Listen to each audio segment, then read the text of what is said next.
Welcome back to Network Africa. Now, bloody clashes in the Ghanaian town of Tafo have forced authorities to impose a curfew there. Dozens of people were hurt when clashes erupted between Muslims and non-Muslims who got in a dispute over land. Multiple gunshots and tear gas were fired during the clashes, while some people even got stabbed. For now, police maintain that no one died. However, the mayor of the nearby major city of Kumasi, Kojo Bonsu, has declared a 6 a.m. to 6 p.m. curfew in the densely populated town.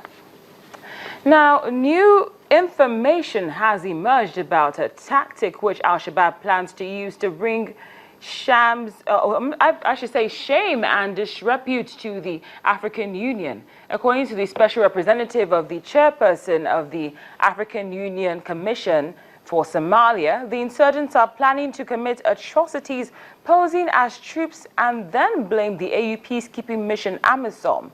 Ambassador Francisco Madeira told a news conference in Mogadishu that the plot involves the terrorists committing atrocities and disguising in uniforms stolen from AMISOM troops. Here's an expert of the speech which he gave. He says Al-Shabaab is now trying to utilize uniforms and other things they've stolen from AMISOM troops to disguise themselves as AMISOM troops and commit atrocities against the population and then blame it on AMISOM.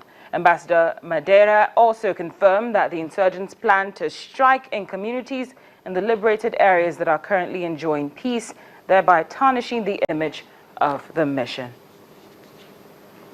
Now, it's no longer news that the latest round of UN-backed negotiations to try and end the conflict in Libya has failed to establish a unity government yet again, leaving millions of people without urgent health care services. However, the World Health Organization, WHO, is looking to raise $50 million this year to supply life-saving medicines to the country. This comes after failed attempts by the UN to persuade the country's warring factions to form a unity cabinet and end fighting across the country 4 years after the ousting of Muammar Gaddafi.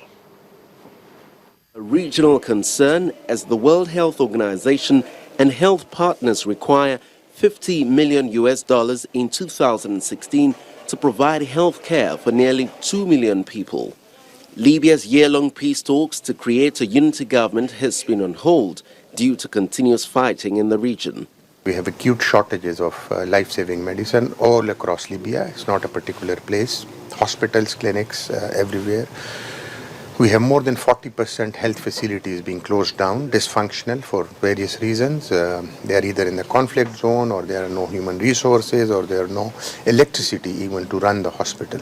Security situation deteriorated due to fighting and has led to health personnel having to flee the country. More than 80% of all nursing staff were evacuated in 2014. Attack on healthcare workers also continue, with 5 health workers killed and more than 20 other health facilities damaged in the past 18 months alone. It's a health system which will require a lot of time, if not many years or decades, at least more than a year, to at least get back to some optimum level of capacity to provide the basic and essential care to the people of Libya.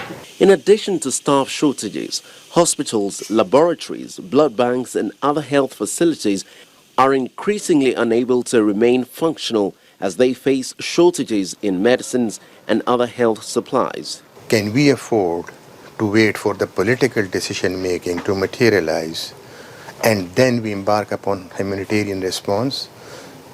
Can a patient with insulin-dependent diabetes wait for the new Prime Minister to come and reform the health system so that she can receive insulin? Can we wait for that?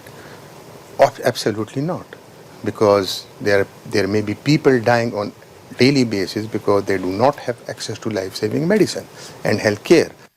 The World Health Organization and health partners will use the fund to strengthen the health system in 4 key areas and provide vaccines to children and insulin for people living with diabetes. On that note, here's our question of the day. How do you think the State of the Nation Address 2016 will go? That's hashtag SONA 2016. How do you think it's going to play out tonight in South Africa? Feel free to send us your feedback either via email or Twitter. The address and handles are right there on your screen. Thank you so much for watching Network Africa on Channels Television. I'm Cynthia Are.